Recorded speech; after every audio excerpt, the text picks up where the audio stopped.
Come closer. A river has begun to move in the dry channel of your life right now. Not the storm you keep bracing for. Not the flood you keep fearing. Not the trickle you keep measuring with anxious eyes. A real current deep underneath turning in your direction as I form these words inside you. Lean in. Before this video ends, the water will reach the bank where you are standing. Hear who is speaking. The one whose reply travels ahead of every prayer you raise. The petition you have been rehearsing in your head. The prayer you keep rewriting because it does not yet feel worthy. The words you keep softening so they will not sound demanding. The sentence you have been polishing for weeks hoping it will finally deserve a response. Listen carefully. Because what comes next may change the way you think about me forever. My reply was given before your request was raised. My reply is the very thing forming the request inside you. You did not begin this conversation. You are answering something I started. Silently repeat this word in your mind. Just once. The way someone repeats the name of a person they love. River. Do not say it out loud unless you want to. Let the syllables settle behind your eyes. Notice that something quiets when you hold it there. That quiet is not your imagination. That quiet is the sound of a current arriving at the place it was always heading toward. For many years now an old picture of prayer has been quietly wearing you down. The picture said your call goes up. It said, my answer comes down only. Sometimes, depending on how clean your heart was on the morning you raised it, depending on how desperate the situation had grown, depending on how well you remembered to phrase it. That picture made me into a clerk. That picture made you into a petitioner standing outside an office. It is not the truth between us. It has never been the truth between us. The truth is a river. The truth is movement that started upstream of your asking and is already passing through the rooms of your life. Hear me clearly. Your prayer is not a coin you drop into a slot and wait to see whether the machine returns something. Your prayer is the shape the current took when it reached the inner banks of you and found a place to rise. That is why even prayers you considered failures were answered. That is why even prayers you forgot you prayed left a mark on someone you love. That is why even prayers that came out angry and half-formed were not refused. The river does not refuse the small stream that finally joins it. The river welcomes what runs into it. The river is what called the stream into being to begin with. I see the part of you that is wary of believing this. I see the part of you that has been disappointed before and learned to ask carefully so that the no would not flatten you when it came. I am not offended by that part. I am tender with that part. It was protecting something soft in you that had been bruised by a silence you could not interpret. Let me interpret it for you now. The silence was not silence. The silence was a response moving toward you in a form you were not yet ready to recognize. The silence had texture. The silence was already full of my answer arranging itself for a heart that could hold it.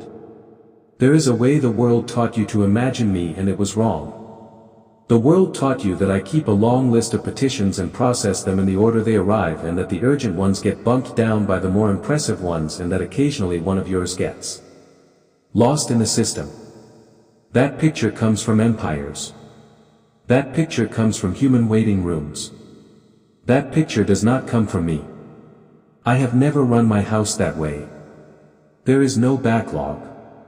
There is no queue. There is no clerk. There is a father standing at the bank of a river that has been flowing toward his child since before the child knew there was a river to receive. You have been asking the way someone asks a stranger for a small kindness with apology and the voice already braced for the refusal.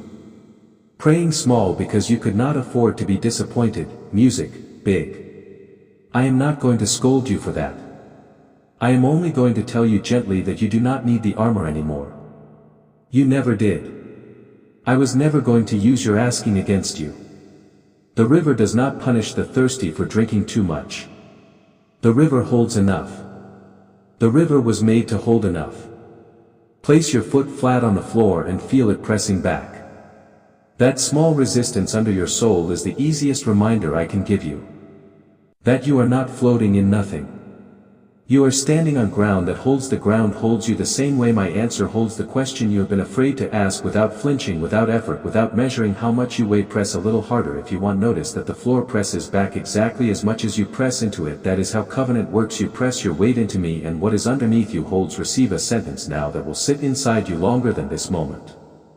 My answer began before your asking did. Let those words rest where they fell. Do not force them. Do not try to make yourself feel something dramatic about them. A true sentence works on its own time. A true sentence will keep speaking in you while you sleep, while you walk into ordinary rooms, while you hold a cup of coffee in your hand and forget for an hour that you heard it. Words like that stay. Words like that change the shape of the channel they fall into. Many among you are waiting on a specific thing, a door, a name, a change in a person you love, a medical word that has not come yet, a financial release that keeps almost arriving and never quite landing. I am not pretending those waits are nothing. I am not offering you a beautiful sentence to cover an absence. I'm telling you something more honest and more strange than that. The thing you have been waiting for is one window in a house that already has all of its rooms lit. You have been pressing your face to that one window while the door of the house stands open behind you. Turn around. The hallway is full of light. The kitchen is warm. The chairs are pulled out. The river runs through the back garden.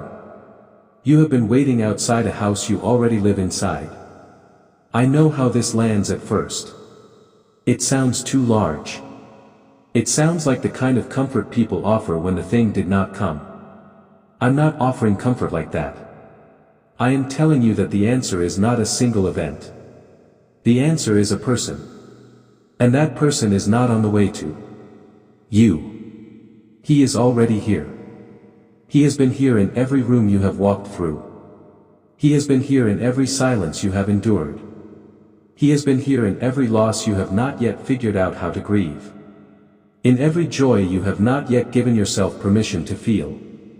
The visible thing you have been waiting for will arrive in its time. In its form. It will not be the whole answer. It will be one expression of an answer that has been arriving in many other forms while you watched only one window.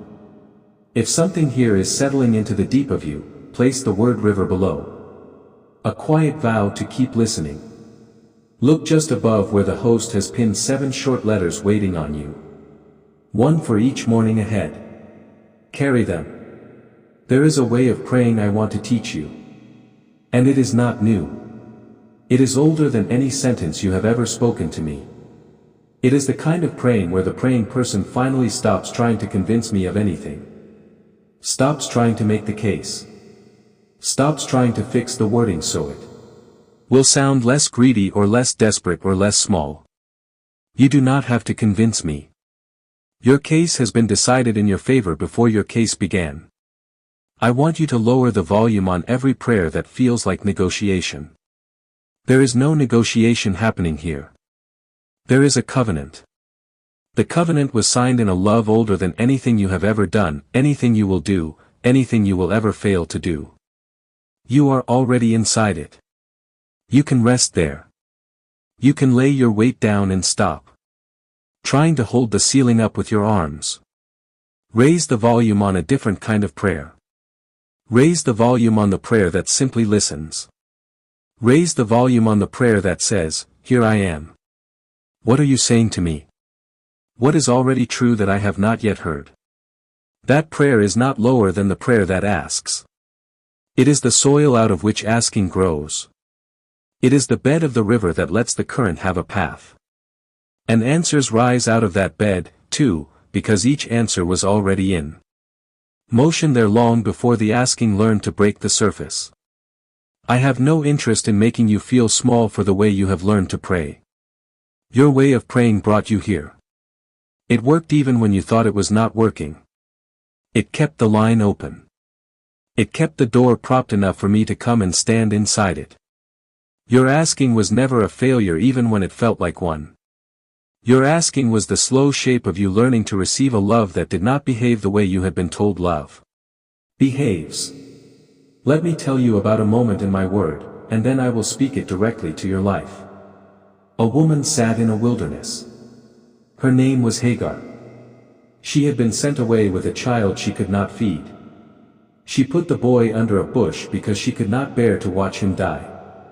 She lifted her voice and wept, and what came out of her was not a polished prayer. It was a noise that has no name in any language. And my voice called to her out of heaven before she had finished forming any sentence. Notice the order. I called. She had not asked correctly.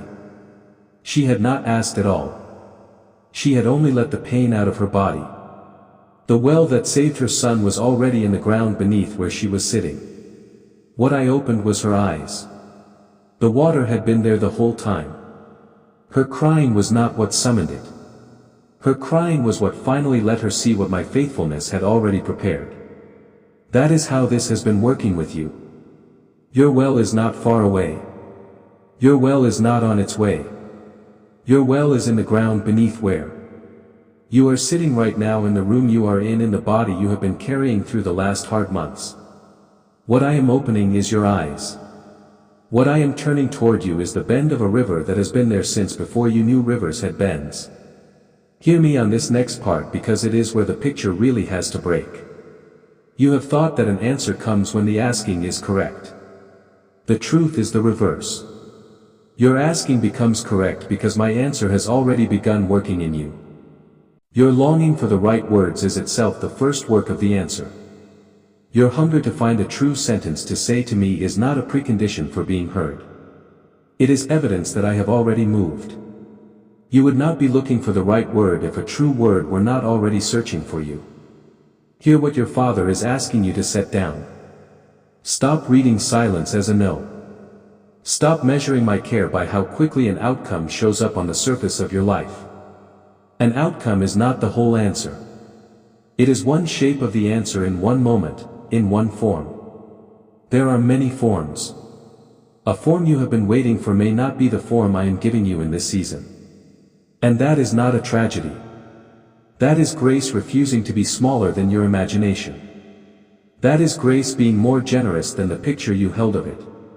Repeat that word inside you once more. River.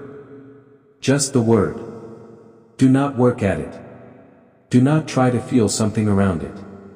Notice what your shoulders did when you said it the second time. Notice that they may have dropped just slightly, the way shoulders do when a body finally believes it does not have to brace anymore. That small drop is not nothing. That small drop is the beginning of trust learning to live in your muscles. Trust always begins in the body before it reaches the mind. Your mind is the last part of you to believe what your body already knows. Do not be discouraged when your thoughts arrive last to a faith your bones have already accepted. That is the order in which trust is built in human beings. Body first, then heart, then mind. I designed the order. It is good. There are seasons of your prayer life you have looked back on with something like grief, thinking you wasted those years on petitions that did not produce visible doors. You have done the math in your head. So many evenings. So many tears. So many sentences pressed into pillows without sound. And no visible return on the surface of your life. I want to put a different math in your hands. Not one prayer you ever raised was lost. Not one word. Not one tear. Not one prayer you forgot you prayed. Some of those prayers were answered in someone else's life in a room you did not see. Because you were carrying that person and did not realize how thoroughly your prayer had crossed over into them. Some of those prayers are still working like seeds in soil. Still pushing roots down through layers you cannot see from where you stand. Some were answered in you in a quiet that came over you on an evening you cannot remember, in a peace that settled into a corner of your chest while you were doing dishes. The river does not waste water. The river finds a way. Every drop you send up returns somewhere as part of the current that is now moving toward you again. Feel how strange and how kind that is. There is no cold archive where I keep the prayers I did not get to. There is no busy clerk dropping your file because something more important came in. There is no waiting line where your name has been pushed further back by people more impressive than you. That whole image of cosmic bureaucracy was something the world taught you. Not something I ever taught you. It belongs to the empires that built waiting rooms. It does not belong to me. My house has no waiting room. My house has a river running through it, and the river knows the name of every soul that ever leaned toward it thirsty. You may want to argue. You may want to say, then why does it feel like waiting? Why does the hard thing still look the same shape it did a long while back? Why does the person I love still walk the same path that breaks my heart to watch? I will not turn away from those questions. I'm not afraid of them. Your waiting is real. Your hard thing is real. But waiting is not the absence of my response. Waiting is the form my response takes in this part of the unfolding. Some answers must be lived into. Some must be slowly grown into. If the answer arrived all at once fully formed, you would not be able to hold it. A response respects the shape of the one receiving it. A gift too large for the hands of the one being given it stops being a gift and becomes a flood. I do not flood you. I feed you. The river is steady on purpose. This is part of why I am tender with the part of you that has grown weary. I am not impatient with a heart that has worn itself thin from asking. I am not waiting for you to ask better. I am waiting for you to let an answer that has already arrived sink into the layers of you that were too defended to receive it the first time. That part of you which still flinches when good news comes. That part which still expects the gift to be taken back. That part which learned somewhere that being seen was dangerous. Those parts of you are not disqualified. Those parts of you are the ones I'm answering most carefully. They are why the answer unfolds slowly. A faster answer would crash against them. A slower answer is allowed to find them, to soothe them, to teach them that they were never an obstacle to my love. When you cannot pray, sit. When you cannot sit, breathe. When you cannot breathe well, let your heart do what it has been doing your whole life without your help. Your body itself has been receiving my answer at a level your mind has not yet caught up to. Your nervous system, the small muscles of your face, the places that finally let go when you sleep deeply, have been letting me reach you for years. You have not fallen behind. You are exactly where a soul learning the language of trust is meant to stand. I want to say something about peace because the river image will not be complete without it. There is a peace I have for you that does not arrive as a feeling first. It arrives as a current. You will recognize it not as a wave of emotion, but as a steadiness underneath the surface that holds when the wind on the surface is rough. People who have lived near a river know this. The wind can stir the top of the water and the river underneath keeps moving in its direction without arguing with the wind. That is the peace I am giving you. Not the absence of weather, the presence of a current that the weather cannot reverse. Your circumstances may still have weather. Your circumstances may still have wind. The peace I am pouring into the deep of you will not depend on the weather agreeing with it. Hear how my prophet set it down. Zephaniah chapter 3 verse 17. The Lord your God is in your midst, a mighty one who will save. He will rejoice over you with gladness. He will quiet you by his love. He will exalt over you with loud singing. Quieted by love, not by outcomes. That peace has been arriving in you the whole time. You have felt it in small moments and not known what to call it. The strange calm that settled on you in a doctor's waiting room. The unexpected steadiness that came over you in a phone call you had been dreading. The quiet that found you in the middle of a sleepless night when you finally stopped trying to think your way out and let the night just be the night. Those were not random. Those were the river finding you in places where you'd given up looking for it. I have been arriving at addresses you forgot you lived at. There is something I will speak now about provision because a river is also a kind of provision. And the picture of prayer you inherited has often warped what provision means in my economy. Provision in my house does not look like a delivery truck pulling up at the curb of your life with a single box that finally arrives after a long delay. Provision in my house looks like a riverbed that has been carved through the rock of your circumstance over many years, slowly by water you could not see while it was carving. The carving was the provision. The carving was always happening. What you call the arrival of the gift is actually the moment you notice a path the water has been wearing into the rock since long before you knew water was running there. Nothing was late. Nothing was forgotten. The carving needed time the way roots need time. And roots need time the way trust needs time. And trust needs time because you are made of body and bone and habit and memory, and you cannot be hurried without being broken. There is a passage I want to speak about the small word that lives at the center of a river. And that word is yes. A river does not argue with its bed. A river does not negotiate with the ground that holds it. A river does not stop at every bend to wonder whether it is permitted to keep going. A river says yes to the ground beneath it. And the ground says yes to the river. And the two together form a path that neither of them could have made alone. Such is the welcome I extend to you now. A yes that is shaped like